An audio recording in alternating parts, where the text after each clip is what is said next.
Hi, I'm Jordan McMullen, and today I'm going to talk to you a little bit about supporting students with OHI or other health impairment. So, what is OHI? OHI, other health impairment, is defined by Project Ideal as an umbrella term encompassing hundreds of types of impairments that may result in a chronic condition, limiting the individual's ability to effectively access the educational environment.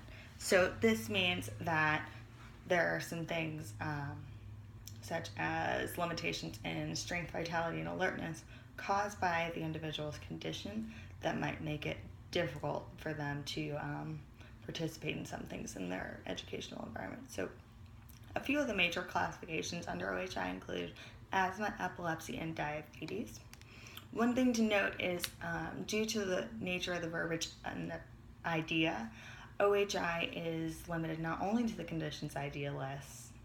This means that a student with OHI may receive accommodations without their specific condition being identified directly in idea. So in order to qualify, the student must have an academic performance that's being negatively affected due to limitations in strength, vitality, and alertness caused by a chronic condition. Some other conditions that commonly fall under OHI are cardiac conditions, hemophilia, leukemia, pneumatic fever, sickle cell anemia, and nephritis. So, how can OHI impact student learning? Symptoms of the student's impairment may negatively affect their performance in school, leading to a need for differentiated teaching strategies for that student. It can also call for additional accommodations such as health-related support.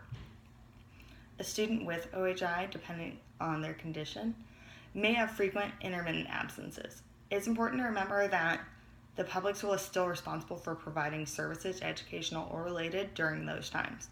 IDEA accounts for the student's ability to receive services in multiple settings, including home or hospital, and specific guidelines for how you need to go about giving them those services can be identified in your local policies.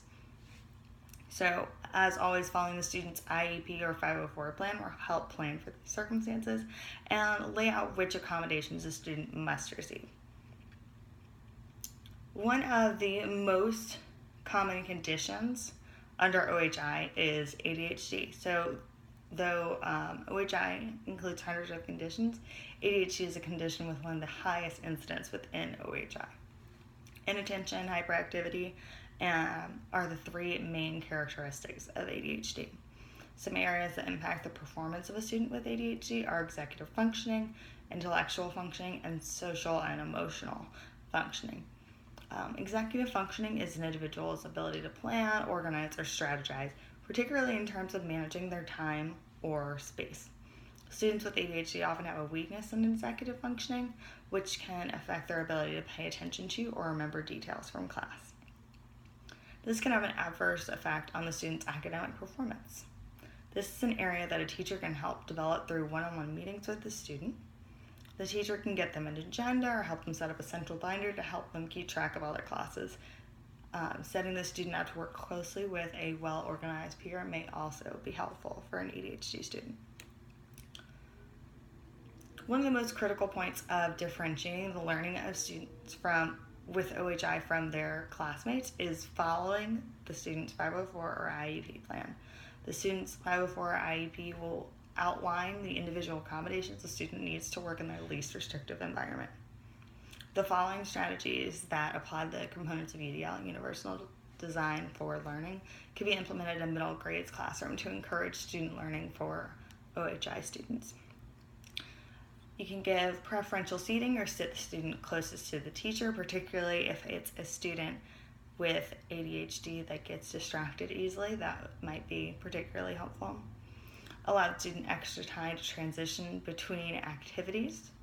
Help the student develop an organizational system that will best suit their needs. This could be as simple as getting the student an agenda and signing off that they've written down their assignments every day, or maybe they need a central binder for all their classes to keep on top of their work.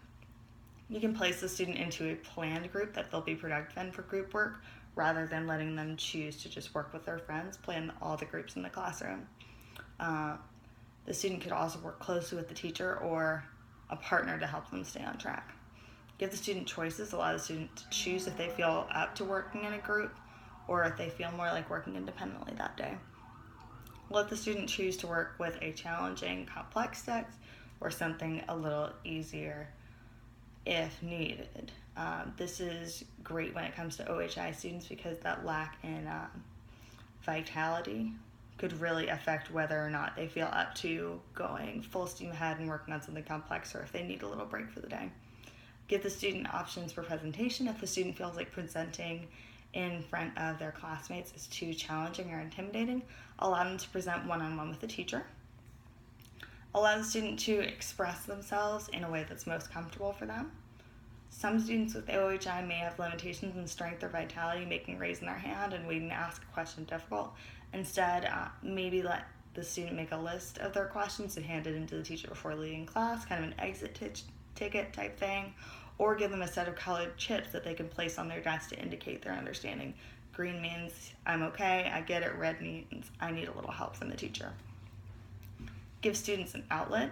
For students with hyperactivity, it can also be helpful to set up a signal between the teacher and the student to indicate they need a moment outside. Students with ADHD may need some time to move around, as sitting still for extended periods can be challenging for them. So, if the student makes a certain signal and the teacher sees it, that means I need to step outside, get a little bit of this energy out so I can come back and re-engage with the material we're working on. Please check out my SMORE fact sheet. I've got a list of resources that I use to help compile this video as well as the SMORE. I hope that you found this useful. Thanks for watching.